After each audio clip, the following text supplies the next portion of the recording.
प्रभाग क्रमांक 22 मध्ये भाजपचा भव्य शक्ती प्रदर्शन रोड शो। प्रभाग क्रमांक 22 मध्ये भारतीय जनता पार्टीच्या वतीने आयोजित करण्यात आलेल्या भव्य रोड शोने संपूर्ण परिसर भगवामय झाला।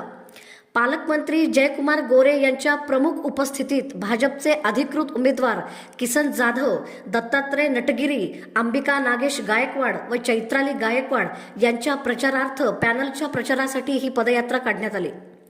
रामवाडी शासकीय गोदामापासून सुरू झालेला रोड शो सोनीनगर, रेवणसिद्धेश्वर नगर, विजापूर नाका मार्गे रामवाडी मुख्य रस्त्यापर्यंत गेला।